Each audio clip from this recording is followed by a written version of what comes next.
Hi, இன்றைக்கி நம்ம வீட்டில் என்ன சமையல் அப்படின்னு நான் காமிக்கிறேன். சிம்பிளான சமையல் தான், பட்டு ஏதோ ஒன்று மாற்றி டிஃப்ரெண்ட்டாக பண்ணணும் அப்படின்னு ட்ரை பண்ணுறேன். நீங்கள் வந்து என்னோடய சமையல் பிடிச்சிருந்தா என்னோடய சேனலை சப்ஸ்கிரைப் பண்ணுங்கள், ஷேர் பண்ணுங்கள், லைக் பண்ணுங்கள். இப்போ வாங்க என்ன சமையல் பண்ணுறேன் அப்படின்னு காமிக்கிறேன். இப்போ வந்து பருப்பு வேக போட்டிருக்கேன், துவரம்பருப்பு. அது வந்து நமக்கு ஒரு 1 ஹவர் ஊற வச்சுட்டு வேக வச்சுருக்கேன். எப்போவுமே பருப்பை வந்து நீங்கள் இந்த மாதிரி தனியாக வேக போடுங்க. ஏன் அப்படி சொல்கிறேன் அப்படின்னா, இது வந்து மெதுவாக வேகும்போது இதோட நியூட்ரிஷன் வேல்யூ வந்து நமக்கு கெடாமல் இருக்கும். அதுக்காக தான் அந்த காலத்துலலாம் அரிசி பருப்பு எல்லாமே வந்து தனியாக வேக வச்சுருக்காங்க. அவங்க அப்போ குக்கர் வந்திருந்தா கூட நிறைய பேர் இன்றைக்கும் இந்த வந்து விஷயம் கொஞ்சம் என்னன்னு தெரிஞ்சவங்க அப்படி தான் பண்ணுறாங்க. சில சமயம் நம்ம குக்கர் யூஸ் பண்ண வேண்டியிருக்கும், அவசரத்துக்கு யூஸ் பண்ணிக்கலாம். கொஞ்சம் டைம் இருக்குது அப்படின்னா நீங்கள் பருப்பை இப்படி தனியாக வேக போட்டு செய்யறதுக்கு ட்ரை பண்ணுங்கள். நியூட்ரிஷன் வேல்யூஸ் உங்களுக்கு அப்படியே கிடைக்கும். இப்போ இது பாதி லெவல் வெந்திருக்கு. நான் 1 டம்ளர் பருப்பு துவரம்பருப்பு வேக போட்டிருக்கேன். இந்த பக்கம் கொஞ்சம் கடலைப்பருப்பு வாஷ் பண்ணி கொஞ்ச நேரம் ஊற வச்சுருக்கேன். இது வந்து காய்க்காக சும்மா ஒரு கைப்பிடி கடலைப்பருப்பு, அதையும் நான் வேக போடுறேன். இது கொஞ்சம் நல்லா வேகட்டும். இப்போது ஒரு கொஞ்சமாக பருப்பு தண்ணி ரசத்துக்காக நான் மேலாக எடுத்துக்கிறேன். இந்த பருப்போடைய நம்ம வந்து என்ன காயெலாம் வச்சுருக்கேன் அப்படின்னா, பீன்ஸ் கொஞ்சம், இது வந்து ஒரே ஒரு முள்ளங்கி, கொஞ்சம் கேரட்டு, கொஞ்சம் அவரைக்காய் கட் பண்ணி வச்சுருக்கேன். இதை எல்லா காயும் நம்ம பருப்போடையே போட்டுக்கலாம்.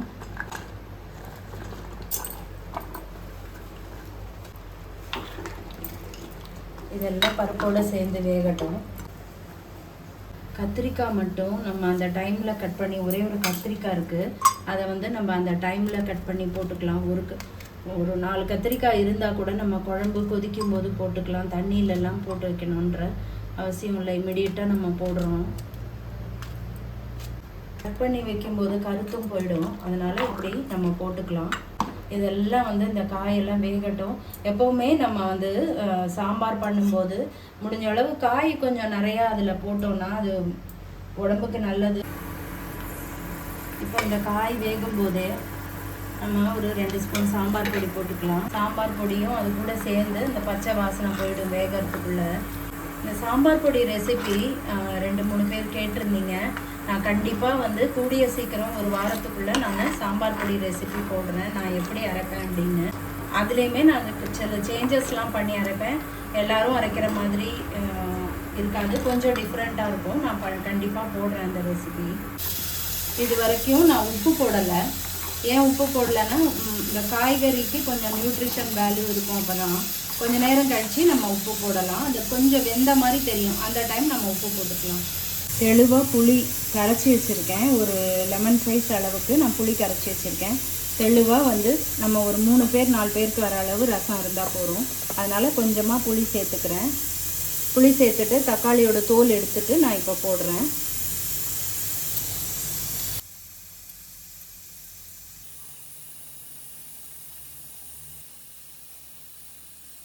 இப்போ காயெல்லாம் ஒரு நல்லா வெந்த மாதிரி இருக்குது. இப்போ நம்ம உப்பு போட்டுக்கலாம். கொஞ்சம் புளி தண்ணி கரைச்சி வச்சுருக்கேன், ஒரு சின்ன லெமன் சைஸ்க்கு. அந்த புளி தண்ணியை மேலாக நம்ம விட்டுக்கலாம்.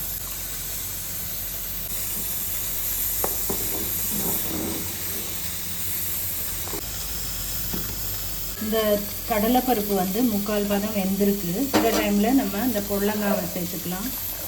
எல்லாமே ஆயில் குறைவாக செய்யணும். இதுக்கெல்லாம் எதுக்குமே நான் இன்னும் ஒரு சொட்டு ஆயில் கூட நான் சேர்க்கலை. தாளித்து கொட்டும்போது ஒரே ஒரு ஸ்பூன் ஆயில் விட்டால் போதும்.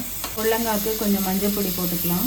அதில் கொஞ்சம் தண்ணி குறைவாக இருக்கிற மாதிரி இருக்குது, அதனால் நான் கொஞ்சம் தண்ணி ஊற்றுறேன். ஊற்றி இதை சிம்மில் வச்சு நல்லா வேக வச்சுக்கலாம். தோலை எடுத்துகிட்டு நம்ம இந்த புளிக்கரைசலோடு போட்டுக்கலாம். அப்போ கரைக்கும் போது அதில் இருக்கிற பல்ப்பு வந்துடும், வேஸ்ட் ஆகாது. இந்த மாதிரி உரிக்கும் போது அதில் நிறைய பல்ப் இருக்கும், இந்த மாதிரி ஒட்டிகிட்டு இருக்கும். அது வந்து நமக்கு புளி கரைக்கும் போதே வந்துடும்.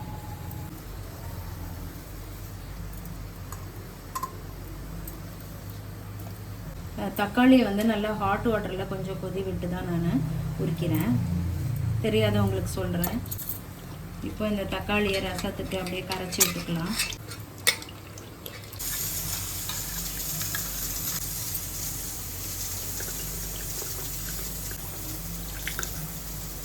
ரசத்துக்கு துளியுண்டு மஞ்சள் பொடி, தேவையான அளவு உப்பு, இந்த அளவு கட்டி பெருங்காயம். கட்டி பெருங்காயம் இந்த மாதிரி குழம்பு ரசத்துக்கு போடும்போது ரொம்ப வாசனையாக இருக்கும். இதை இப்போ நம்ம கொஞ்சம் கொதிக்க விட்டுக்கலாம். ரசம் கொதிக்கும் போது ஒரே ஒரு பச்சை மிளகா போட்டுக்கலாம். அடுப்பை ஆஃப் பண்ணிவிட்டேன். கொஞ்சம் கருவேப்பிலை போட்டுக்கலாம். கருவேப்பிலை போட்டு நல்லா மிக்ஸ் பண்ணி சாம்பார் எப்படி இருக்குது பாருங்கள். இது வந்து பருப்பு நான் சிதம்பரத்தில் வாங்குகிறேன். ரொம்ப ஆர்கானிக் பருப்பு, இயற்கை விவசாயிகள் கிட்ட. ரொம்ப டேஸ்டியாக இருக்குது இந்த பருப்பு. இந்த பருப்பும் கடலைப்பருப்பும் இப்போ புடலங்காயும் வேக வச்சுருக்கேன். நல்லா வெந்திருக்கு. ஒரே ஒரு ஸ்பூன் தேங்காய் எண்ணெய், காய்க்கு 2 கடுகு, கடுகோட 2 மிளகா வத்தல் போட்டுக்கலாம். இது வந்து நான் மிளகா வத்தல் கிள்ளாமல் போடுறேன். உங்களுக்கு காரம் வேணும்னா கிள்ளி போட்டுக்கோங்க, காரம் இருக்கும். இது காரம் குறைவாக இருக்கும் இப்படி போடும்போது. ரசத்துக்கு ஒரு 1/2 ஸ்பூன் சாம்பார் பொடி தான் போடுறேன்.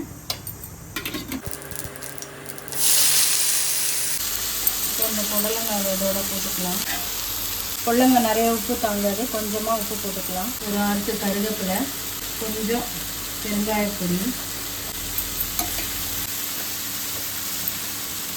ரசம் வந்து நல்லா கொதி வருது. எடுத்து வச்சோம் இல்லையா பருப்பு தண்ணி, அதோட சேர்த்துக்கலாம்.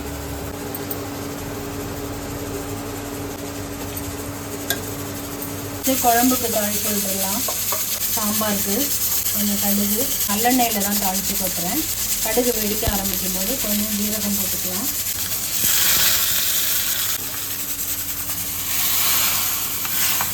இது 1 ஸ்பூன் எண்ணெயில் ரசம் தாளிச்சுக்கலாம். இது 2 கடுகு, கொஞ்சம் ஜீரகம். இது வந்து மல்லி, மிளகு, இது 2 மட்டும் கொஞ்சமாக அரைச்சி வச்சுருக்கேன். நேத்திக்கு அரைச்சது நான் நேத்திக்கு வீடியோவில் காமிச்சிருக்கேன்.